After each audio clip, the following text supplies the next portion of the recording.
فيها سرر مرفوعة وأكواب موضوعة ونمارق مصفوفة وزرابي مبثوثة أفلا ينظرون إلى الإبل كيف خلقت وإلى السماء كيف رفعت وإلى الجبال كيف نصبت وإلى الأرض كيف سطحت فذكر إنما أنت مذكر لست عليهم بمسيطر إلا من تولى وكفر فيعذبه الله العذاب الأكبر إن إلينا إيابهم ثم إن علينا حسابهم صدق الله العلي العظيم. بسم الله الرحمن الرحيم. وكان الله غفورا رحيما. ومن تاب وعمل صالحا فإنه يتوب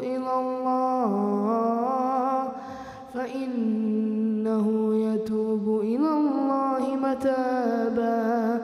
والذين لا يشهدون الزور وإذا مروا باللغو مروا كراما.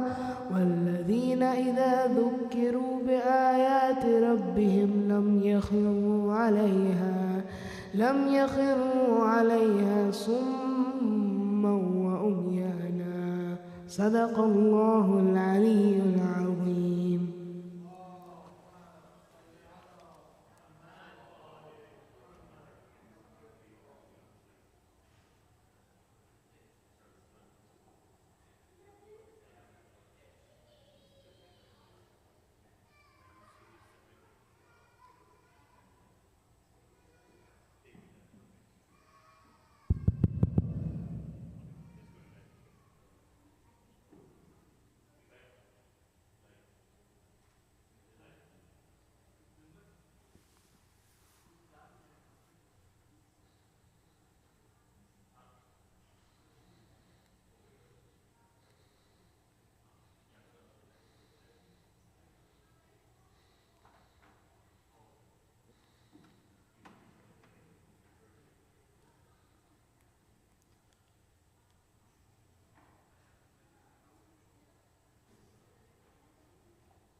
Salawat.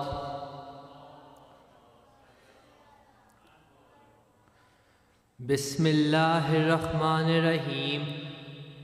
Allahumma kun li waliyikum Hujjat ibn al-Hasan salawatuka alayhi wa ala abahi fi hadhihi sa'a وفي كل ساعة وليا وحافظا وقائدا وناصرا ودليلا وعينا حتى تسكنه أرزك طوعا وتمتعه فيها طويلا. صلوات.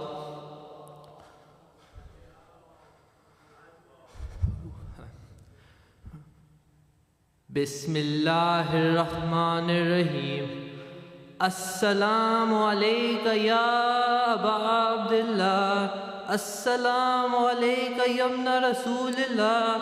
Assalamu alayka ya khiratullahi wa ibn khiratihi. Assalamu alayka ya ibn Amir al-Mu'minin wa ibn Syed al-Wasin. السلام عليك يا ابن فاطمة سيدة نساء العالمين. السلام عليك يا ثار الله وابن طاره والوتر الموتور. السلام عليك وعلى الأرواح التي حلت بفنائك.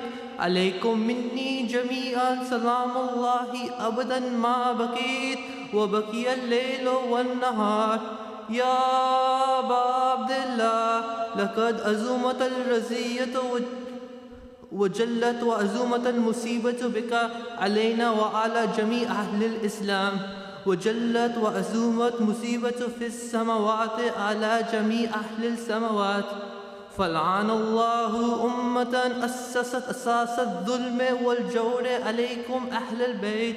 ولعن الله أمة دفعتكم عن مقامكم وأزلتكم عن مراتبكم التي رتبكم الله فيها. ولعن الله أمة قتلتكم. ولعن الله الممهدين لهم بالتمكين من قتالكم.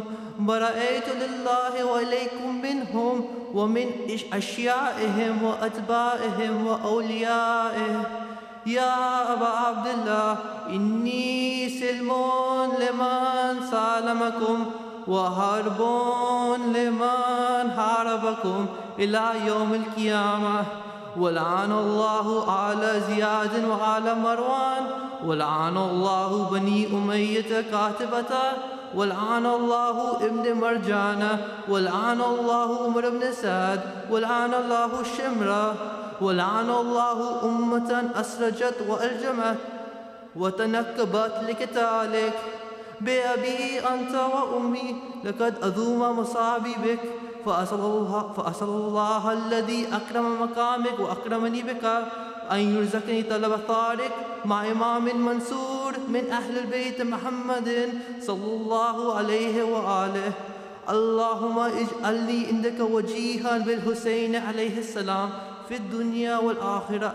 يا أبا عبد الله إني أتقرب إلى الله وإلى رسوله وإلى أمير المؤمنين وإلى فاطمة وإلى الحسن وإليك بموالاتك وبالبراءة ممن قتلك ونسب لك الحرب. وبالبراءة ممن أساس الظلم والجور عليكم. وأبرو إلى الله وإلى رسوله ممن أساس ذلك وبنى عليه بنيانه وجرى في ظلمه وجوره عليكم وعلى أشيائكم. برأيت لله وإليكم منهم وأتقرب إلى الله ثم إليكم بموالاتكم وموالاة وليكم وبالبراءة من أعدائكم والناصبين لكم الحرب وبالبراءة من أشيائهم وأتباعهم. إني سلم لمن سالمكم وحرب لمن حاربكم وولي لمن والاكم وعدو لمن عاداكم. فأسأل الله الذي أكرمني بمعرفتكم ومعرفة أوليائكم ورزقني البراءة من أعدائكم أن يجعلني معكم في الدنيا والآخرة وأن يثبت لي عندكم قدم صدق في الدنيا والآخرة. وأسأله أن يبلغني المقام المحمود لكم عند الله وأن يرزقني طلب ثارئ مع إمام هدى ظاهر ناطق بالحق منكم. وأسأل الله بحقكم وبالشحن الذي لكم عنده أن يعطيني بمصابكم أفضل ما يأتي بمصاب بمصيبته مصيبة ما أعظمها وأعظمها الرزية في الإسلام وفي جميع السماوات والأرض. اللهم اجعلني في مقام هذا ممن تناله من صلوات ورحمة ومغفرة. اللهم اجعل محياي محيا محمد وآل محمد ومماتي ممات محمد وآل محمد. اللهم إن هذا يوم تبركت به بنو أمية وابن عاقلة الأقباط. اللعني على لسانك ولسان نبيك صلى الله عليه وآله في كل موطن وموقف وقف فيه نبيك صلى الله عليه وآله. اللهم لعن أبا سفيان ومعاوية ويزيد بن معاوية عليهم منك لعنة أبد الآبدين. وهذا يوم فرحت به آل زياد وآل مروان بقتلهم الحسين صلوات الله عليه. اللهم فرض عليهم لعنة منك والعذاب الأليم. اللهم إني أتقرب إليك في هذا اليوم وفي موقف هذا وأيام حياتي بالبراءة منهم ولعنة عليهم وبالموالاة لنبيك وآل نبيك عليه وعليهم السلام. اللهم الآن أول ظالم ظلم حق محمد وآل محمد وآخر تابع له على ذلك. اللهم الآن إصابة التي جهادت الحسين والشاعيات وباعيات وتابعت القتل. اللهم الآنهم جميعا. السلام عليك يا أبا عبد الله وعلى الأرواح التي حلت بفنائك. عليك مني سلام الله أبدا ما بكيت وبكي الليل والنهار ولا جعله الله آخر العهد مني لزيارتكم. السلام على الحسين وعلى علي بن الحسين وعلى أولاد الحسين وعلى أصحاب الحسين. اللهم قص أنت أول ظالم بلعنة مني وابدأ به أولا ثم اعلن الثاني والثالث والرب. اللهم اعلن يزيد خامسا وعلى عبيد الله بن سعد زياد وابن مرجان وأمر بن السعد والشمرة وعلى أبا سفيان وعلى زياد وعلى مروان إلى يوم القيامة. اللهم لك الحمد حمد الشاكرين لك المصابهم. الحمد لله على عظيم رزيته.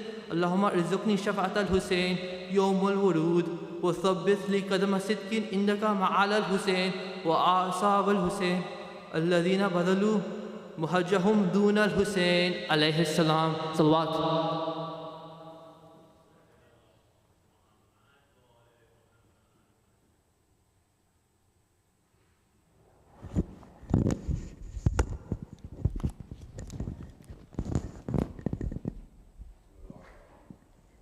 Now I would like to invite Ali Hani and Ali Zain up to the stage for salam. Per Muhammad wa ali Muhammad salawat.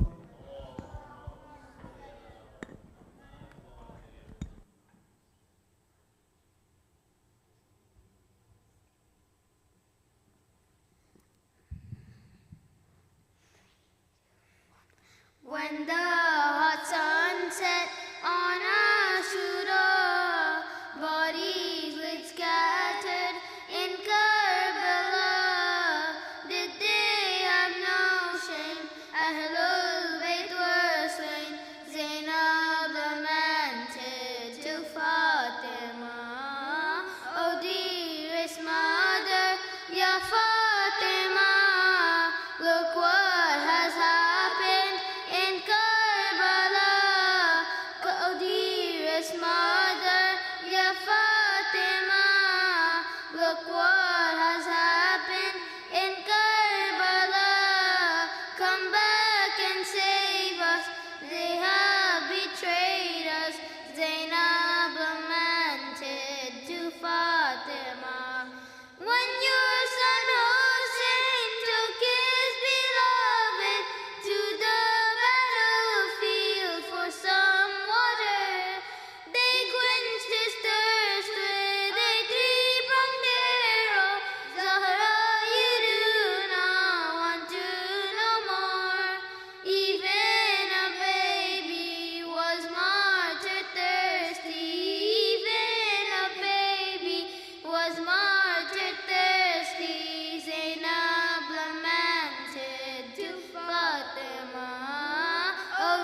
empathy. They had no decency and felt no sympathy. Zainab lamented to Fatima, oh dearest mother, Ya Fatima, look what has happened in Karbala. Oh dearest mother, Ya Fatima, look what has happened in Karbala. Come back and save us, they have betrayed us. Zainab lamented to Fatima. When my two young sons, Hassan and Muhammad, went out and fought so valiantly, I was grateful and thanked the Almighty for what a blessing He did give me, defending the truth, rejecting falsehood, defending the truth, rejecting falsehood. Zainab lamented to Fatima, oh dearest mother, Ya Fatima, look what has happened in Karbala. Oh dearest mother, Ya Fatima, look what has happened in Karbala. Come back and save us, they have betrayed us. Zainab lamented to Fatima. The night after Hussein had been martyred, I stood outside and alone with my sword. I was the guardian of all the children, but then a man did slowly approach. When he came closer, was it my father? When he came closer, was it my father? Zainab lamented to Fatima, oh dearest mother, Ya Fatima, look what has happened in Karbala. Oh dearest mother, Ya Fatima, look what has happened in Karbala. Come back and save us, they have betrayed us. Zainab lamented to Fatima.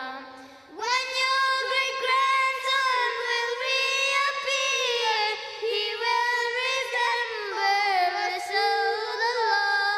He will come back near the holy Kaaba and avenge the blood of Karbala.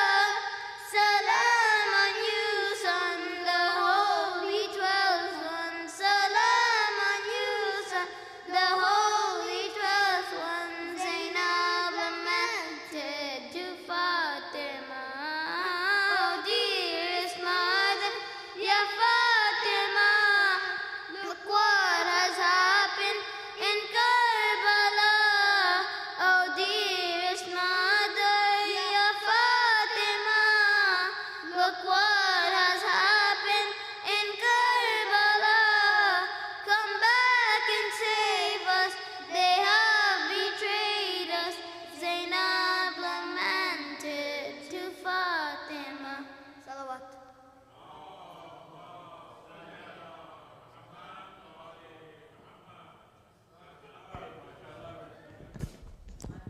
Now I would like to invite Zishan uncle for salam up to the stage. Please recite a salawat.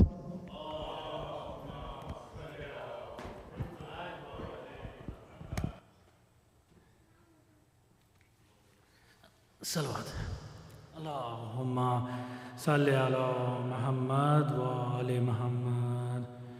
जी भर के देख ले भाई को, कल ज़ैनब देख न पाएगी। जी भर के देख ले भाई को, कल ज़ैनब देख न पाएगी।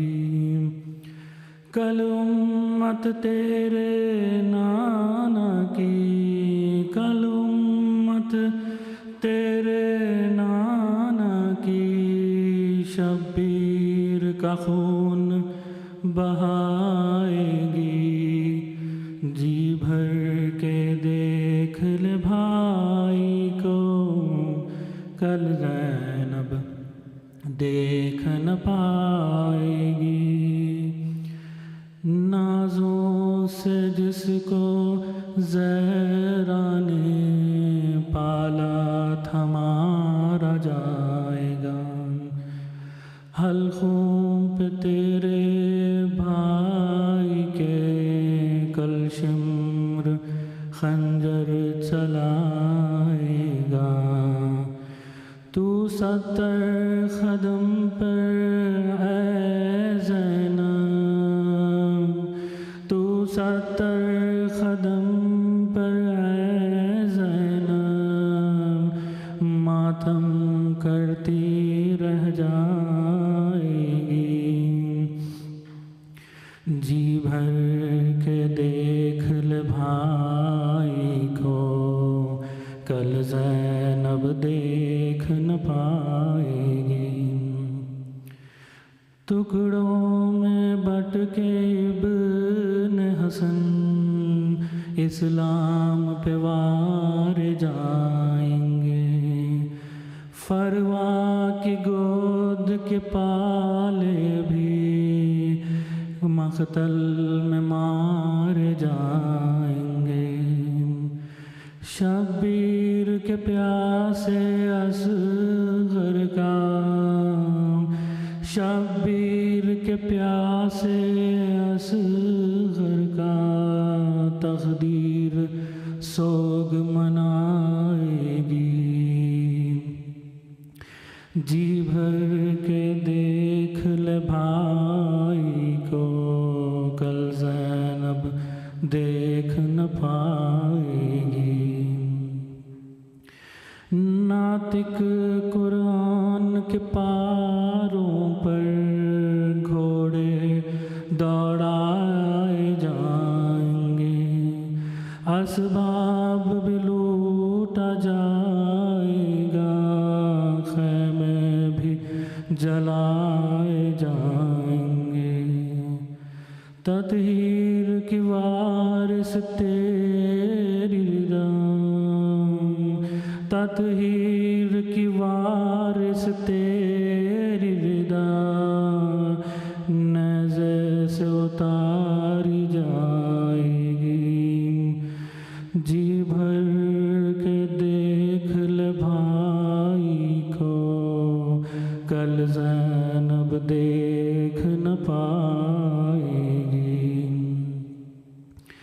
اے شرم و حیا کی شہزادی، تجھ پر وہ وقت آئے گا، ایک بازو بریدہ لاش پر سر ننگے لایا جائے گا،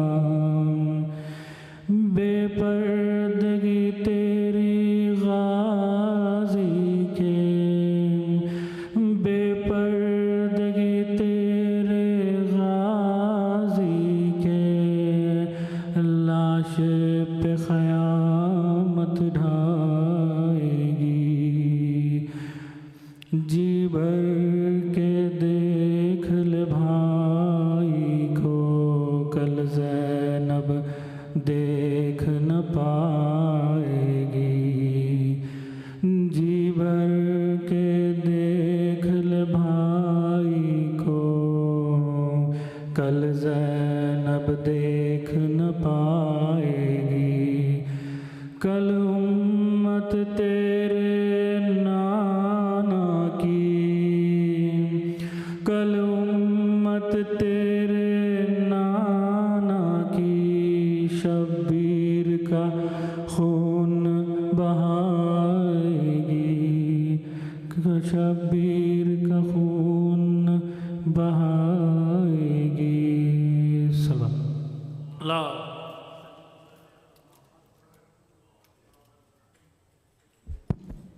Now I would like to invite Brother Naseem Rizvi up to the stage for salam. Please recite a loud salawat.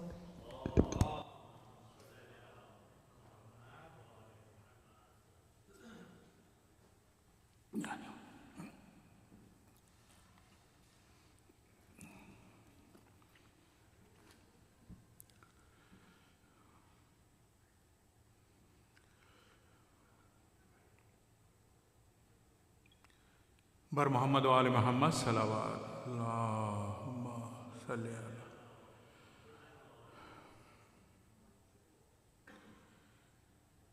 دل کی زینت درد حسینی، سر کی زینت ہائے حسین. دل کی زینت درد حسینی، سر کی زینت ہائے حسین. آنکھ کی زینت خالص آنسو، لب کی زینت ہائے حسین. دل کی زینت درد حسینی، سر کی زینت پائے حسین. در سے حسینی اللہ اللہ کیوں نہ سمجھ میں آ جائے. در سے حسینی اللہ اللہ کیوں نہ سمجھ میں آ جائے. اپنے خدا کی جس عظمت کو سر دے کر سمجھائے حسین. اپنے خدا کی جس عظمت کو سر دے کر سمجھائے حسین. اپنے اپنے صنف و سن کے کیسے نمائندے نکلے. اپنے اپنے صنف و سن کے کیسے نمائندے نکلے. کرب و بلا کے تپتے بن نے چھانٹ کے جن کو لائے حسین. شام و کوفہ منزل منزل سر تھا نیزے پہ ہمراہ. شام و کوفہ منزل منزل سر تھا نیزے پہ ہمراہ. زینب کا کیا ساتھ دیا تھا، زینب کے ماں جائے حسین. اور دل کے عزاداروں سے پوچھو، غم کی لذت غم پہ پیار.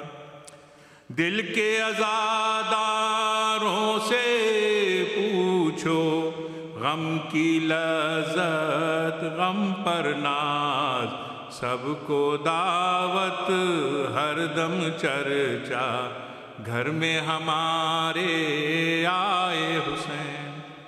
ارے جتنا کہنا چاہا شے نے کہہ پاتے تو کیا ہوتا. جتنا کہنا چاہا شے نے کہہ پاتے تو کیا ہوتا. ذہن عالم میں نہ سمایا جتنا کہنا پائے حسین. ذہن عالم میں نہ سمایا جتنا کہنا پائے حسین. اور مذہب و ملت کے جھگڑے کیا، مرکز حق تو ایک رہا. जैसे हर इंसान के दिल में कदर शहादत जाए हुसैन, जैसे हर इंसान के दिल में कदर शहादत जाए हुसैन, दिल की जीनत दर्द हुसैनी, सर की जीनत पाए हुसैन। बर मोहम्मद वाले मोहम्मद सल्लल्लाहु।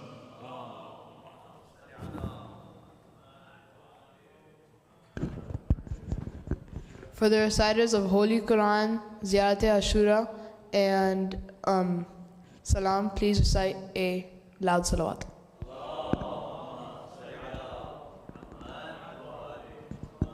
Now I would like to invite Maulana Jawad Wahedi up to the stage. Please recite 2 loud salawats.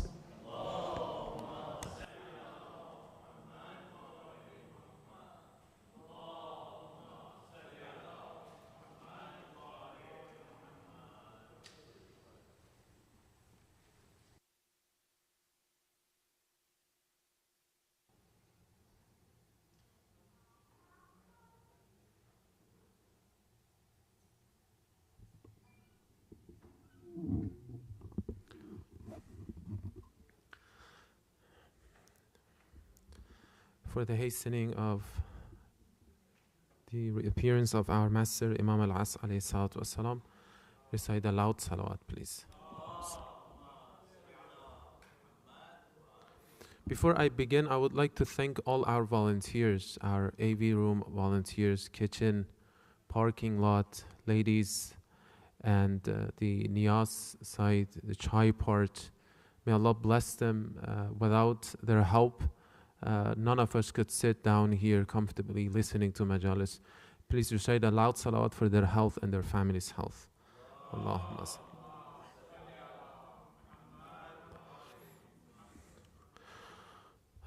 أعوذ بالله من الشيطان الرجيم بسم الله الرحمن الرحيم الحمد لله رب العالمين بعدد ما أحاط به علمه وصلى الله على سيدنا ونبينا وحبيب قلوبنا وطبيب نفوسنا وشفيع ذنوبنا أبي القاسم المصطفى محمد صلوات الله وسلامه عليه وعلى أهل بيته الطيبين الطاهرين المعصومين المنتجبين سيما بقية الله في العالمين روحي وأرواح العالمين لتراب مقدمه الفداه رب اشرح لي صدري ويسر لي أمري واحلل عقدة من لساني يفقه قولي. We send our sincere condolences to the beloved Imam, our living Imam, on the martyrdom of Imam al-Hussein alayhi salam, his companions, and the captivity of his family member. And we are grateful, as our tradition, right, at the beginning of every night's lecture, what we did so far is to appreciate and remind ourselves that the fact that we're here, it is because of the call and the invitation of Sayyid al-Shuhada, Imam al-Hussein alayhi salam. Indeed, without his invitation, none of us could be able to make it tonight, like many other people that perhaps they cannot make it. So we're grateful for that blessing, for that favor, that priceless and precious favor from Allah subhanahu wa ta'ala, from the Ahlul Bayt alayhim salam. And we pray to Allah subhanahu wa ta'ala to accept these morning and these coming and going, inshallah, with your loud salawat, please. Allahumma salli. Tonight we're going to talk about the woman of Karbala. The woman of Karbala. The role of woman in the tragedy of Karbala, the tragedy of Imam al-Hussein alayhi salam. Before we get there, a lot of these rights that today women here in the West and elsewhere, they enjoy from these basic rights that any human being, whether you're a man or woman, you're supposed to have those rights. For instance, rights of possession. Very simple right. What you have, it is yours.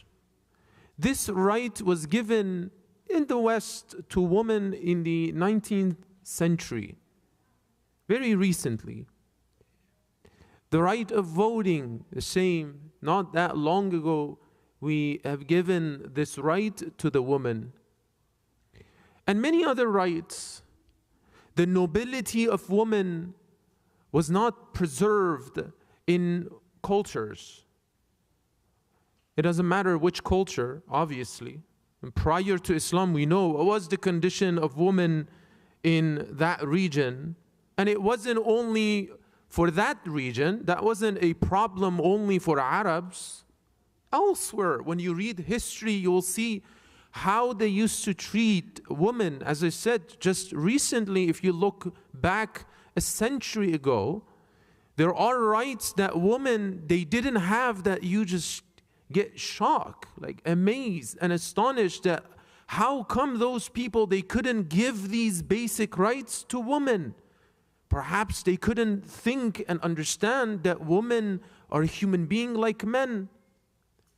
But Quran, subhanallah, has given these rights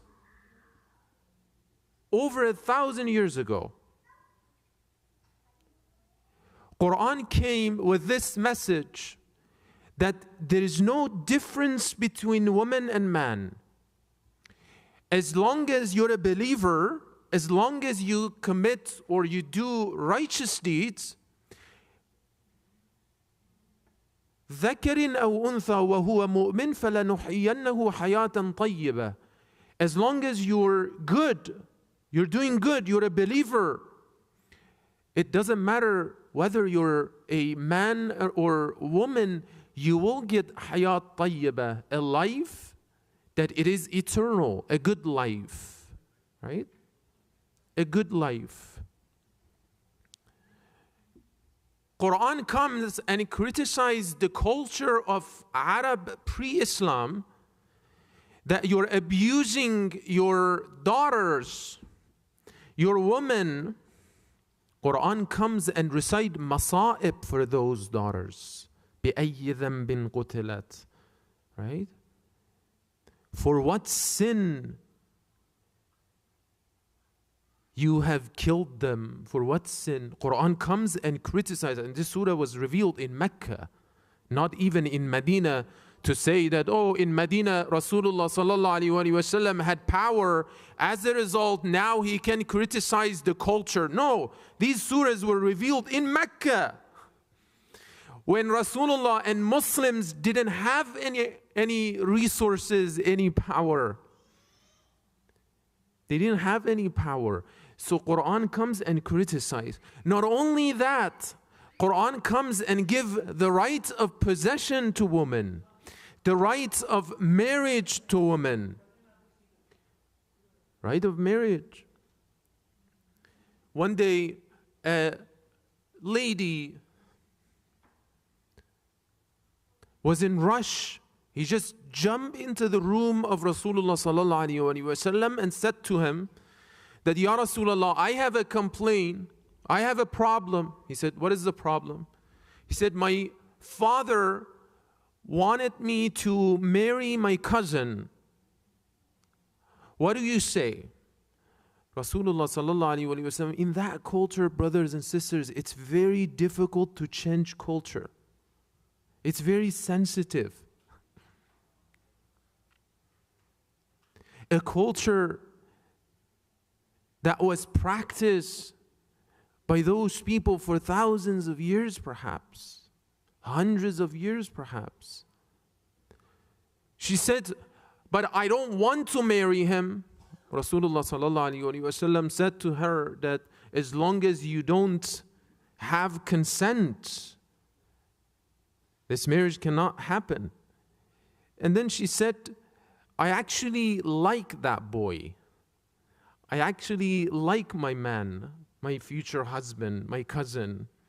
But the reason that I came to you is to teach and show my father that I have the right to say whether yes or no. May Allah bless that lady, that brave lady, that made that historical attempt that we talked about her tonight after more than 1,000 years. So this is Islam, this is Quran, that there is no difference between men and women.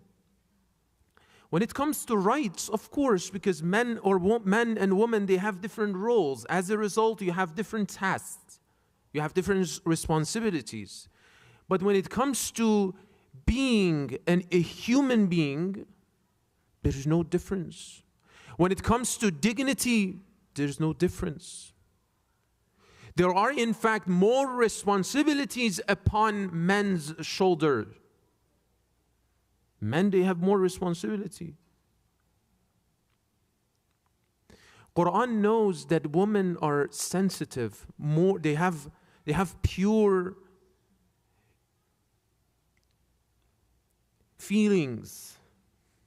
As a result, they can perform as a mother because they have that love, that leniency in their hearts. Therefore, Quran comes and tells men that when you talk to your lady, وَعَاشِرُوهُنَّ بِالْمَعْرُوفِ, talk with the best, or deal with your wife, whether speaking or acting, whatever, right? عَاشِرُوهُنَّ is more than speaking. Sometimes my body language can be what? Insulting, right? The way I look could be insulting. So whether I speak or my body language should be with ma'ruf. Ma'ruf means appropriate, good, the best way. These are the message of Quran in that culture, and even till today, we see lots of reverts. If you talk to these ladies that they become Muslim, reverts, a lot of these ladies, I've spoken with them, a lot of them. One of the things that drive them to become Muslim is the right of women, the perception of women in the Quran. But when you come to the school of Ahlul Bayt, this becomes even more interesting. Starting from Lady Zahra salamullahi alayha.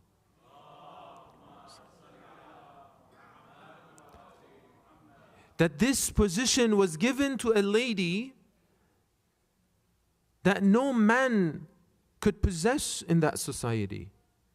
There were a lot of companions, family members of Rasulullah sallallahu alaihi wasallam. It is only Zahra that can possess that position, that status. Now let's talk about the women of Karbala. The tragedy of Karbala is a man and woman historical event. There's no other way, there's no way that I can separate the role of woman in the tragedy of Karbala. We'll talk a little bit about this after, a little bit. So it's a diverse tragedy. It's a diverse group of people, right? Old people, young people, children, teenagers, different colors, different even school of thought, different ethnicity, and man and woman.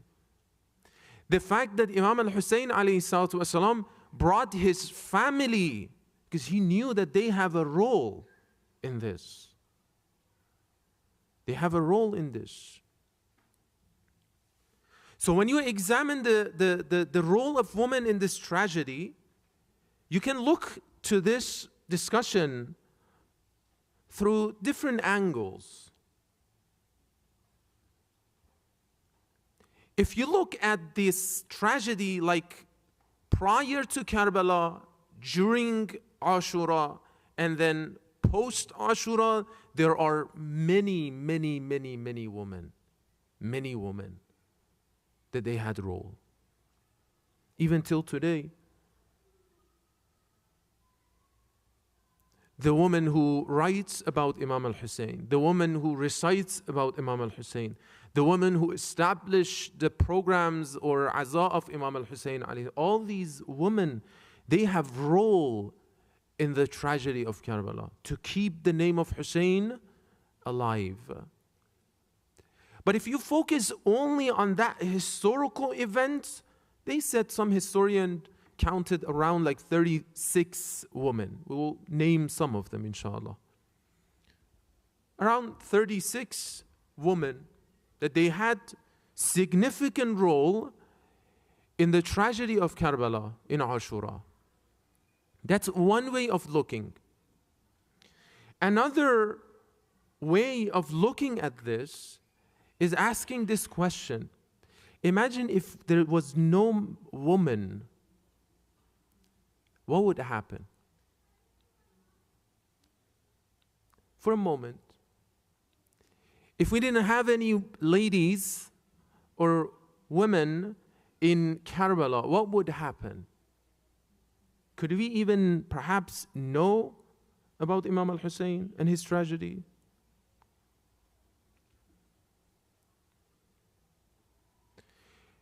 Without women, there are companions, which we will name one of them. There are companions that they helped and they became martyr on the day of Ashura, that if it wasn't because of their wives or sisters or some family members, women, they wouldn't even be able to make it in Karbala. So even there are shuhada and martyrs that you and I admire. If it wasn't for a lady, he wouldn't even make it in Karbala. Many our narrators are women when it comes to the tragedy of Karbala. Many people that they went and mourned and recited poet in Medina, in Kufa, in Sham were women.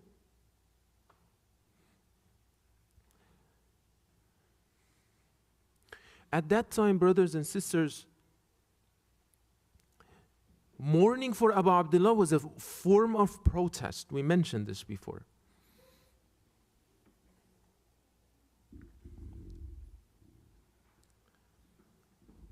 Many people, they couldn't even dare to speak, especially men.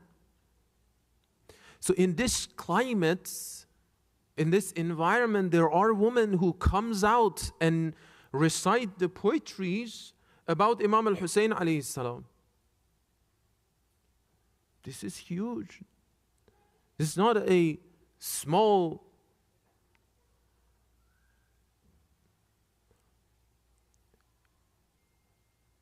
offer.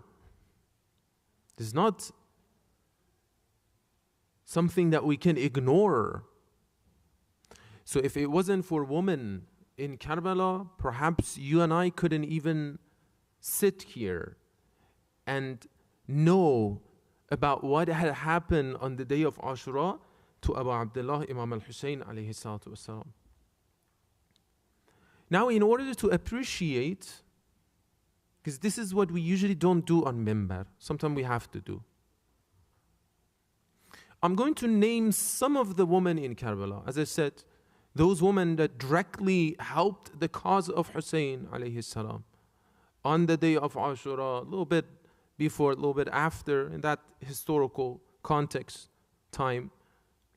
There are around 36. We're going to name few of them to, number one, appreciate them. Number two, knowing their names.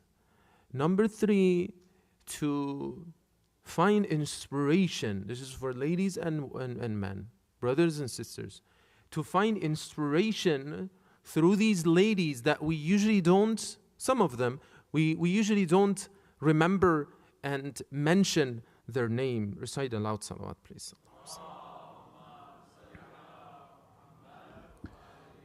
Number one lady is no other than Zainab salamullahi alayha. That if it wasn't for Zainab, definitely nobody could know what had happened on the day of Ashura. This is post Ashura, what she had as being the leader of this caravan. And as I mentioned in the last part of last night's lecture, is that Zainab Salamullah alayha flipped the chapter against Yazid. Everything was in the favor of Yazid. When she entered to the city of Sham, everything was in his favor. After few days, sermons, clarifying, conveying the message of Hussein alayhi salam, everything was flipped. So she made a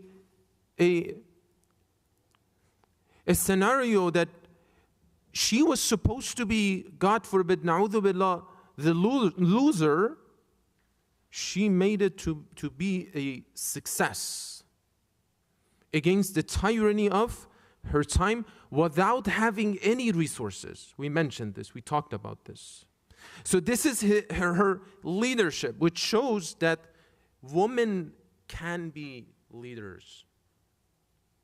The mindset that women cannot be leaders, it's not something that it is coming from the Ahlul Bayt alayhim salam. Pious women, they know when to stand up and when to take leadership. When it's the time, they become the best leader, like Zainab Salamullahi alayha, like Zahra Salamullahi alayha. Women can be leaders because Zainab was the best leader. But I'm going to mention a story here on the 11th day of Muharram, one day after Ashura.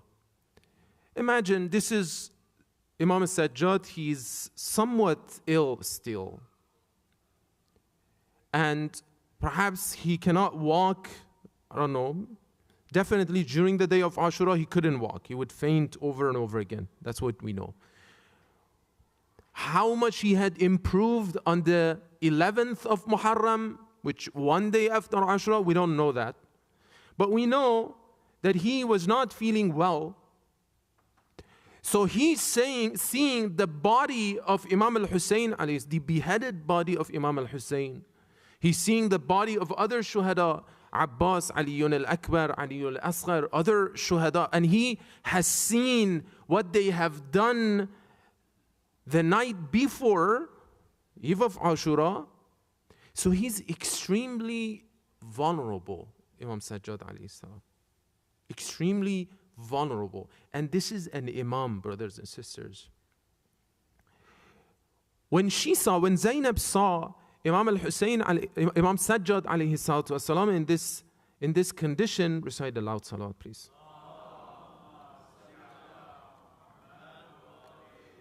In this tradition actually says that Imam Sajjad was so vulnerable that he was about to pass away.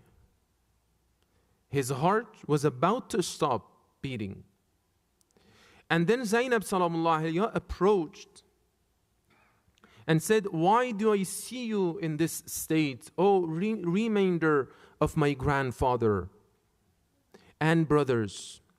Why are you trying to kill yourself?"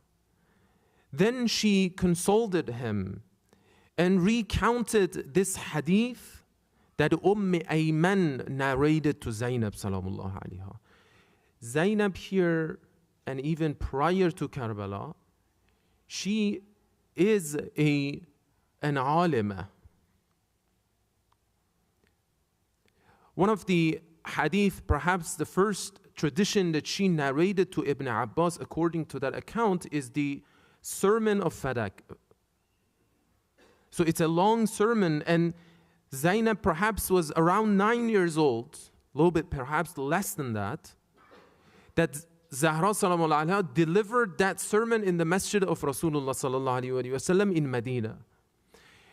And Ibn Abbas is an old companion of Rasulullah. He's himself respected amongst other companions of Rasulullah sallallahu alaihi wasallam. He's mufassir. He's in high caliber amongst the companions of Rasulullah sallallahu alaihi wasallam.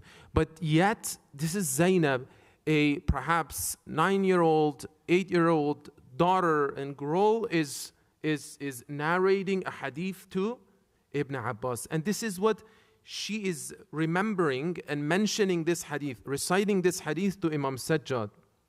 What is that? He said, "O son of my brother, our grandfather narrated that Hussein, peace be upon him, will be buried here in this land of Karbala, where you now see his body without a shroud, clothing, and that this place will become a place that the visitors of Imam al-Hussein alayhi salam will gather here." In another word, Bibi Zainab, Lady Zainab, comes and comforts the Imam of her time. The Imam of her time. Sheikh Shushtari is one of our late scholars. He's bringing this hadith and saying that, look, the fact that Zainab here is a mean of comfort to the Imam of her time shows the greatness of this lady. The greatness of this lady. So that's number one woman in the women of Karbala. Number two is Baneen. Some of us, when we hear the name of Zahra, salamullahi alayha, the name of, recite aloud, salat please. Zainab, salamullahi alayha. When we hear these names, we say, oh, those are infallibles, which is very wrong to say that. And we say that, and immediately our mind shifts to ignore that, look, their acts are inspirations and lesson for me. We just automatically, naturally we do that. But Baneen was like you and I.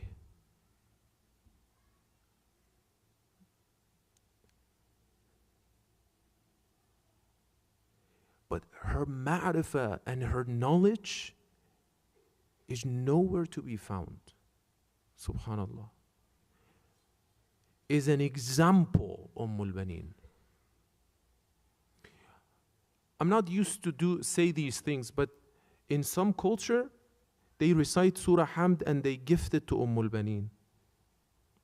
And subhanallah, they get their need, what they want. Why is it? Is it because she is the mother of Abbas only? No.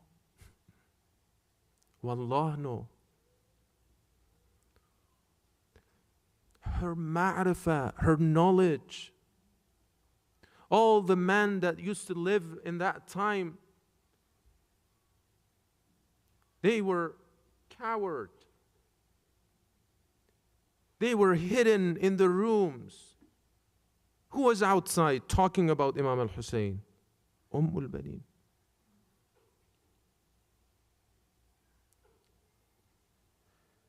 Look, usually when a lady is married to a man who has children, and those children are as special as Hassanain and Zainabain, everybody love them. Everybody respect them. These children are the children of Zahra. Usually there is a level of jealousy, right? It's very natural. The wife of Ibrahim faced that test. We don't hear anything like that from Baneen. All we hear is the opposite, actually. These are what we heard, right? The way she raised Abbas, that, look, Abbas, don't you think that your life is the priority to me? No. Don't make that mistake. Hussein's life is the priority. This is huge, brothers and sisters. Sometimes I think, because we have these ladies in our history, even Shuhada's mothers, sometimes you hear these stories. Sometimes I feel that a man cannot reach this position, honestly, a father. Allah Azza wa Jal put something in the woman, in their heart, that they can reach a place that perhaps man cannot reach. And I'm not being emotional, brothers and sisters. I have evidences in our history that the level of sacrifice, look at this. This is recorded according to that account again, that when Zainab arrived in Medina, when she went to al-Banin and shows the respect that al-Banin had amongst the Ahlul Bayt alayhim salam, that Zainab is going to her house. When she asked her about what had happened in Ashura, tell me. So Zainab naturally thought that she is a mother. Perhaps she wants me to talk about Abbas. She's insisting to talk about Abbas, but she's stopping. No, talk first about Hussein. What had happened? Where was Abbas? The level of loyalty to the Ahlul Bayt. This is an inspiration for you and I. Brothers and sisters, in Ziyarat Ashura, we recite these things, Bi Abi Anta wa Ummi. Myself, my father, my mother be sacrificed for you. What does that mean?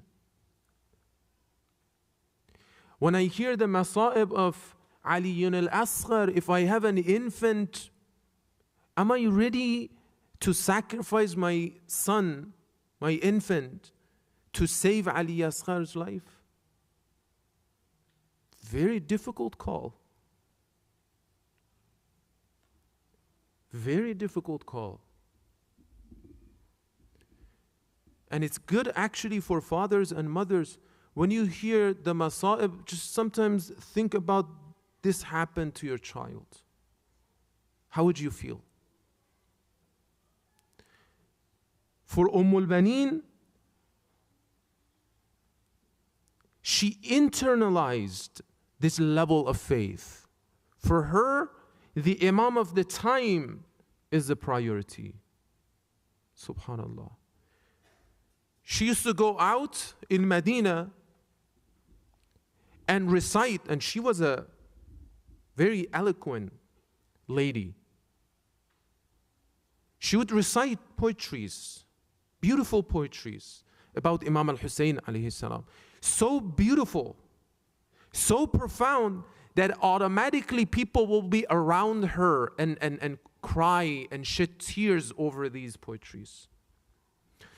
According to one account, Marwan ibn Hakam even sometimes would go and listen to her poetries. Marwan is not a friend of Ahlul Bayt, enemy of Ahlul Bayt. This is a form of tabligh, right? Preaching, speaking up. If it wasn't for al-Banin, could we even have a personality like Abbas? That till today, you and I find inspiration in Abbas. So anytime you remember Abbas, remember that mother of Abbas.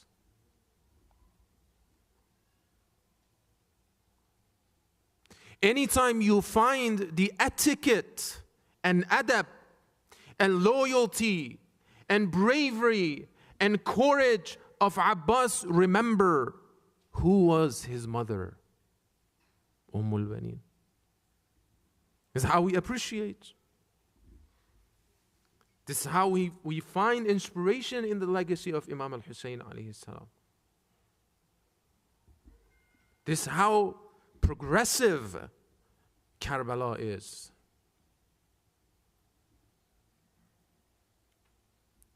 At a time that women didn't have any status, they gave status as such that barely any man could have those status as Baneen. Number 3 is Rubab, the wife of Imam al-Hussein alayhi salatu wassalam. Recite aloud, salam, please.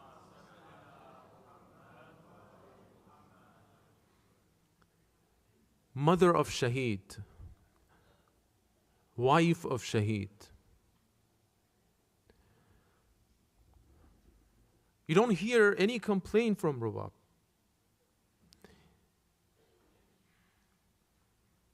Any word of regret.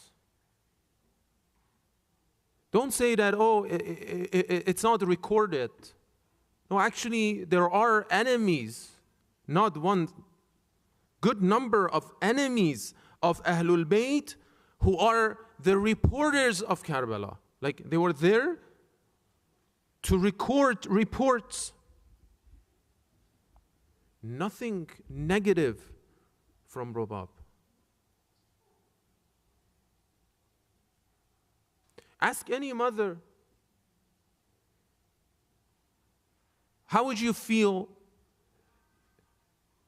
if your husband take your infant and after few minutes he's martyred?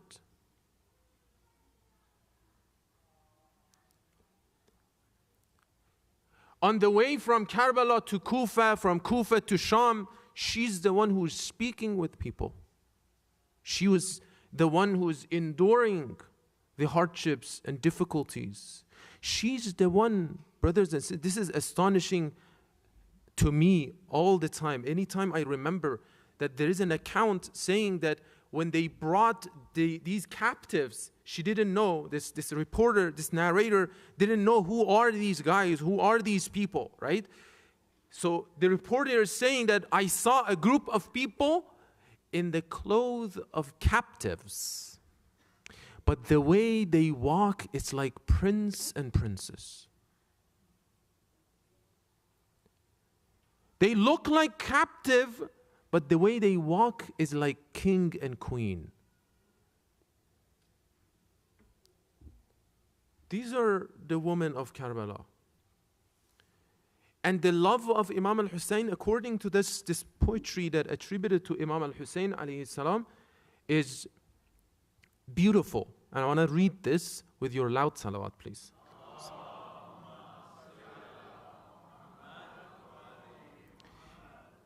I want to read it in Arabic also, so if you have any Arabic speaker. لعمرك إنني لأحب دارا تضيفها سكينة والرباب أحبهما وأبذل بعد مالي وليس للئام فيها عتاب. By your life, I love a house that it is graced by Sukaina and Rubab. I love that house. This is Hussein. I love a house that it is graced by Sukaina and Rubab. I love them both and give my wealth for them, and no blamer can reproach me for this.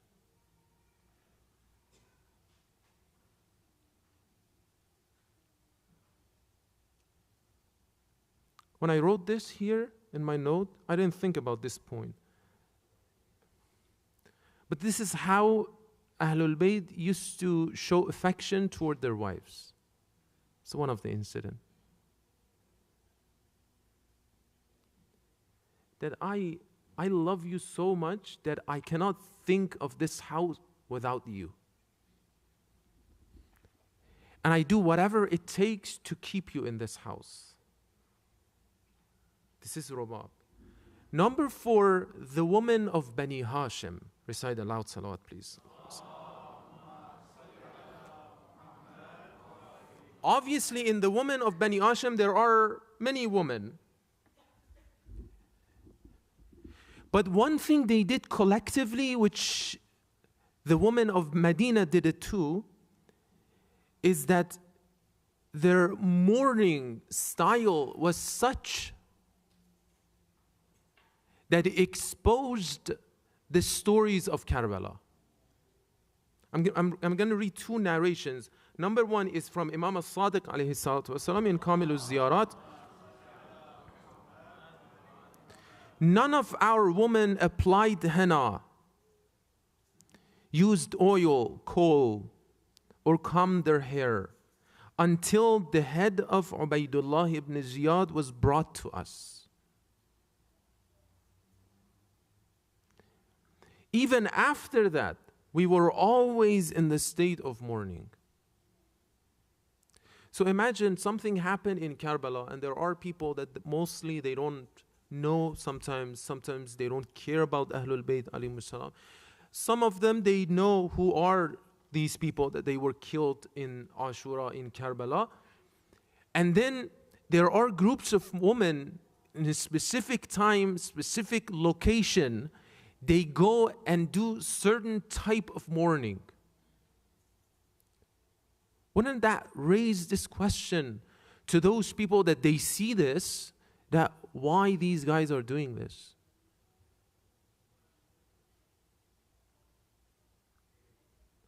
Automatically raise that question.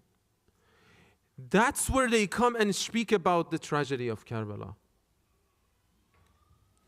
Another tradition from Imam Sajjad alayhi salatu wasalam.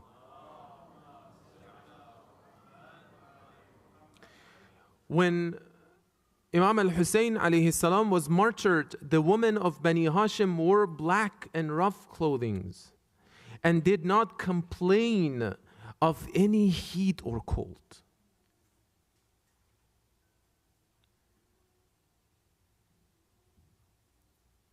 During their mourning, Ali ibn al-Hussein alayhi salam would prepare food for them. In another word, they would have some type of majalis for Abu Abdullah. And then an imam would prepare food for them. This is recorded in Al-Mahasin.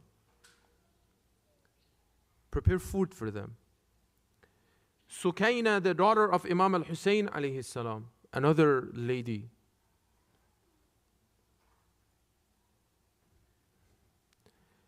Fatima, another daughter of Imam al-Hussein alayhi salam. And this lady is also an amazing lady, this Fatima, that we usually don't hear her name. She was the wife of Imam Hassan's son. His name was Hassan Muthanna. Hassan Muthanna, Imam Hassan's son,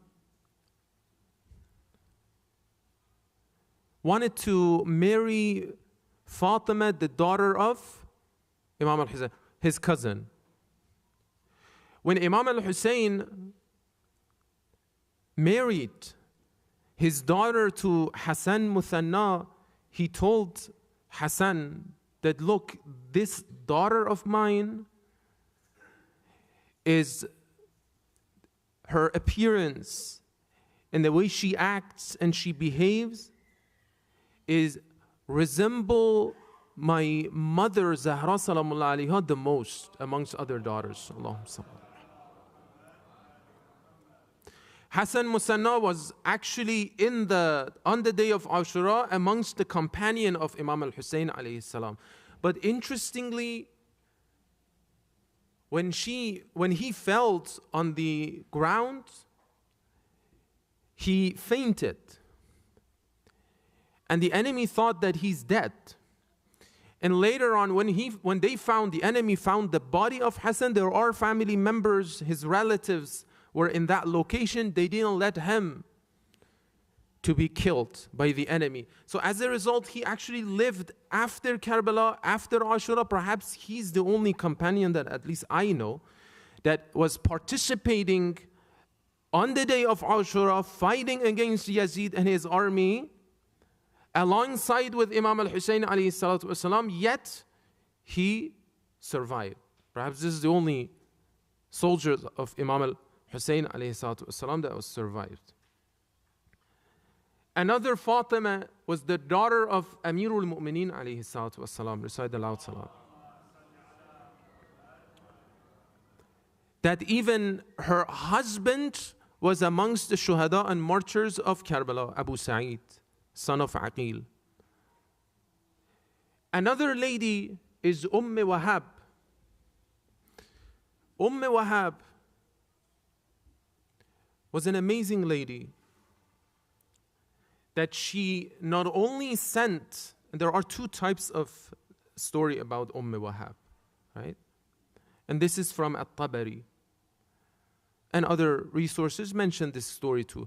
And the same lady, there's another story, different story from in another sources. So she is perhaps the only shahida, martyrs, amongst the companion of Imam al-Hussein alayhi salam. So she sent her husband to the battlefield.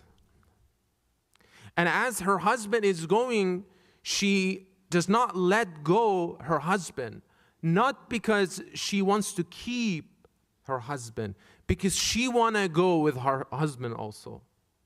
There's a difference.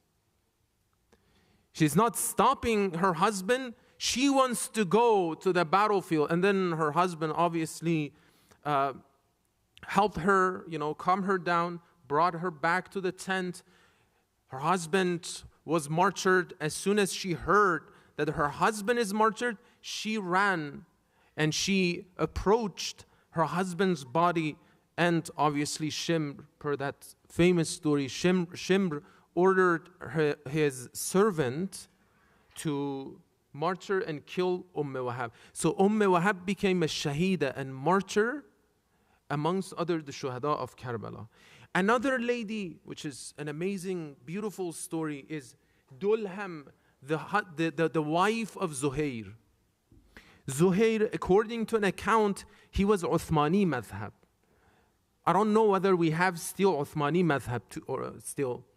But Uthmani madhab are those people that they had grudge against Amirul Mu'mineen. Right? They didn't like Ahlul Bayt.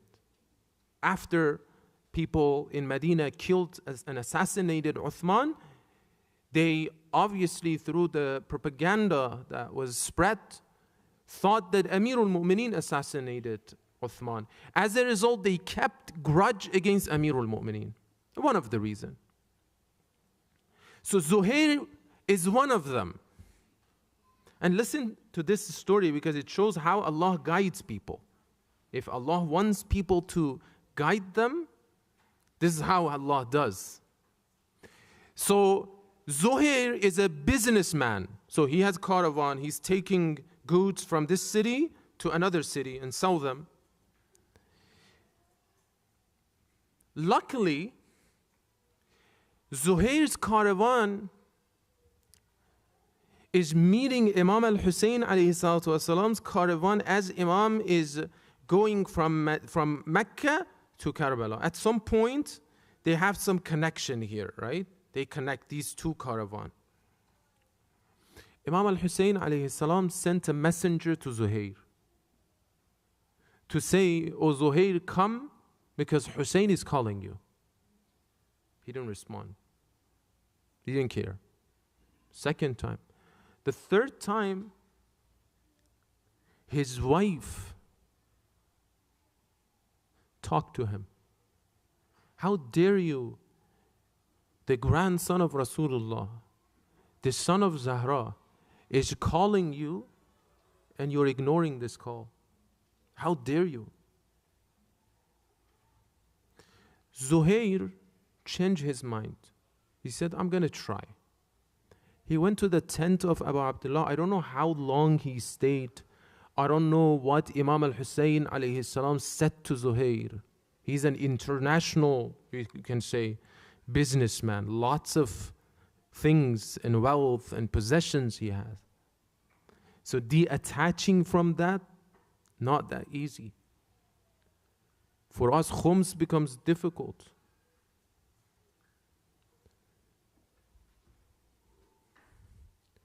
I don't know what Imam al-Hussein said to him. After sometimes he came back to his tent, saying to his wife that you go back with this caravan, whatever I have is yours, I'm going with my master Hussein.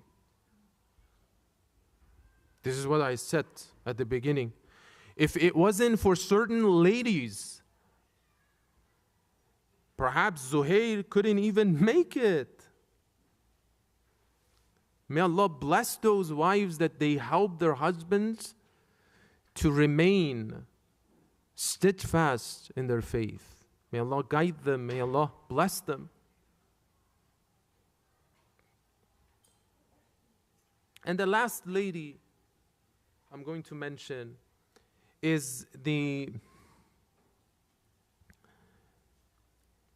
lady, we don't know her name. At least I haven't found.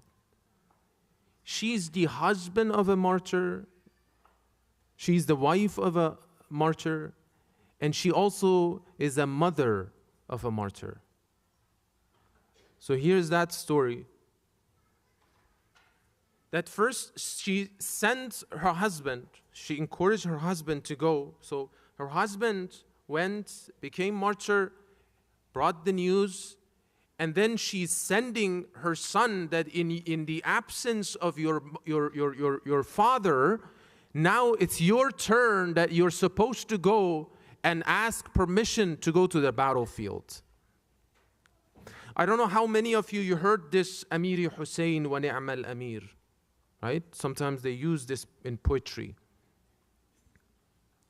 This is what her son recited as he's entering to the battlefield.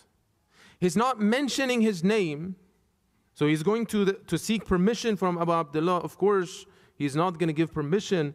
And then he begged him, and then he said to him that this is what my mother wanted me to do. This is what she asked me.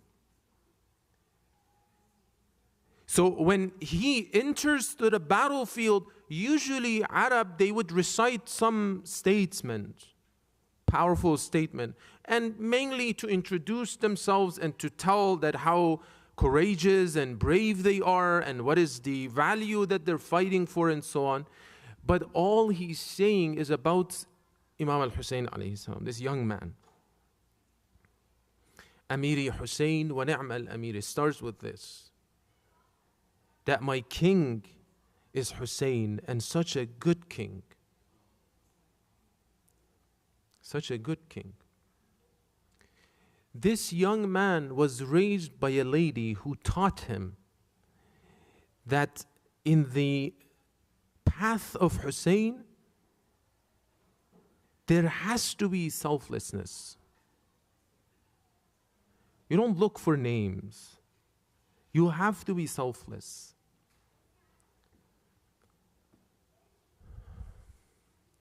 As we're getting closer to the day of Ashura,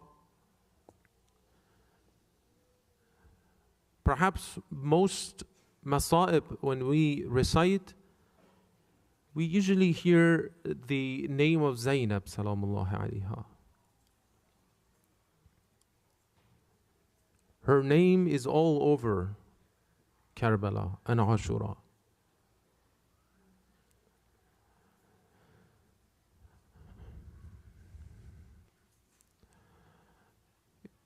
Before we start Masa'ib, let's inshallah, as our tradition, send our blessing and our salam and peace to Imam al-Hussein alayhi salam and purify our hearts. And I ask everybody, if you memorize this part of Ziyarat Ashura, recite with me and purify your heart with the name of Hussein. اللهم صل على محمد وآل محمد بسم الله الرحمن الرحيم السلام على الحسين وعلى علي بن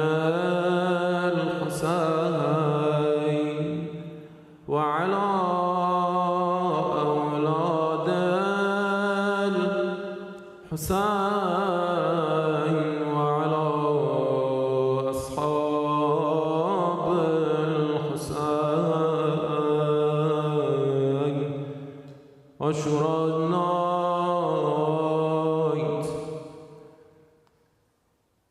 when the army of Abu Abdullah lost everyone, when the family of Abu Abdullah lost Hussein,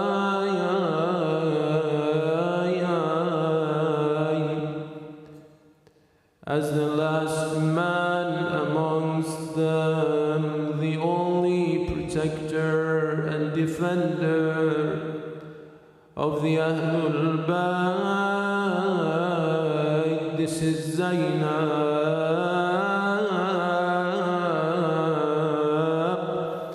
is getting and receiving the role of defending the children and women of Ahlul Bayt. At night, when they set fire on the tents, they saw Zainab is going in one tent and leaving immediately, running around the tents that were set on fire. And a reporter is getting closer to Zainab to see what she does. He noticed Zainab is going to the tent of Imam Sajjad. The Imam is ill. Bibi Zainab is supposed to protect him from fire, but also Zainab is thinking about the children who were enrolled on the land of Karbala.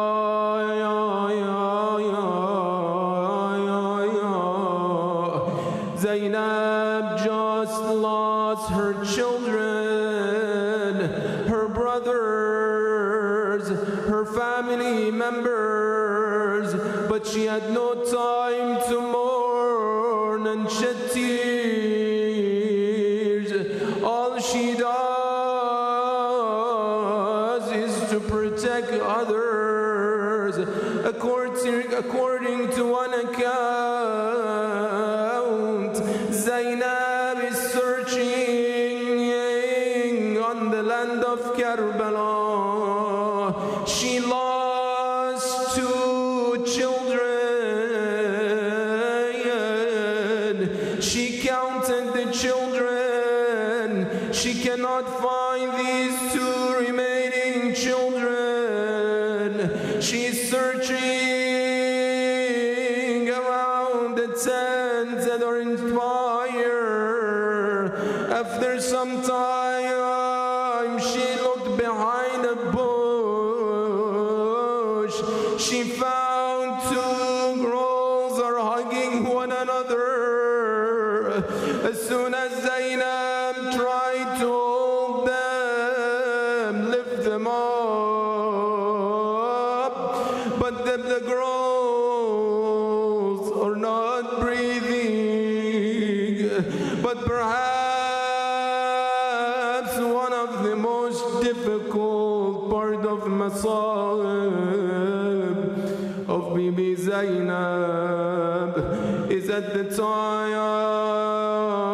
that she came back to Karbala to visit the grave of her brother Hussein. After days of separation, after days of captivity, this is Zainab talking to her brother.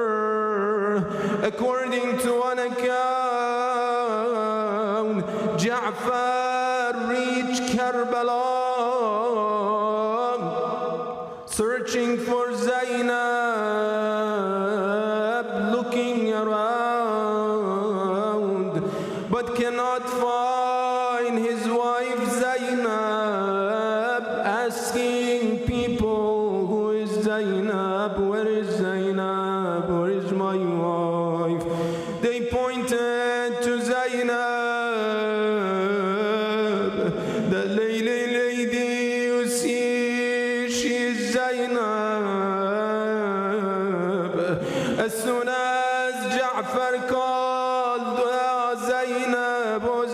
Zainab. When she looked up, Ja'far couldn't recognize Zainab. Her back is bended, perhaps her hair is dry, is gray. Out of the masa'ib and facing tragedies. Ala la'natullah ala al-qawm al-zalimin. وسيعلم الذين ظلموا أي منقلب ينقلبون. صلى على محمد وآل محمد. اللهم صل.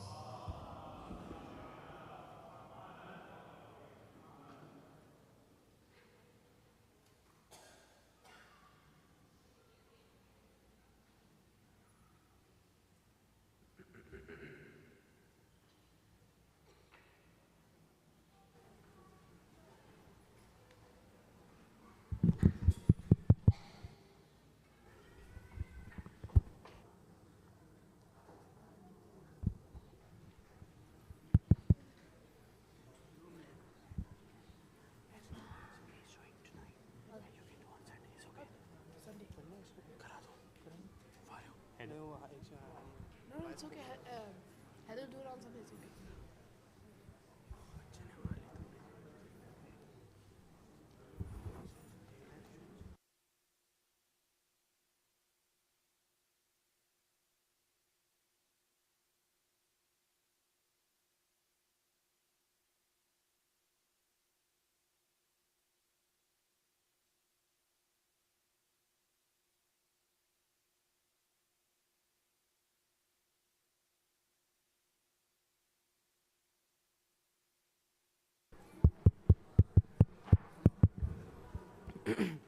سبحان الله والحمد لله ولا إله إلا الله والله أكبر.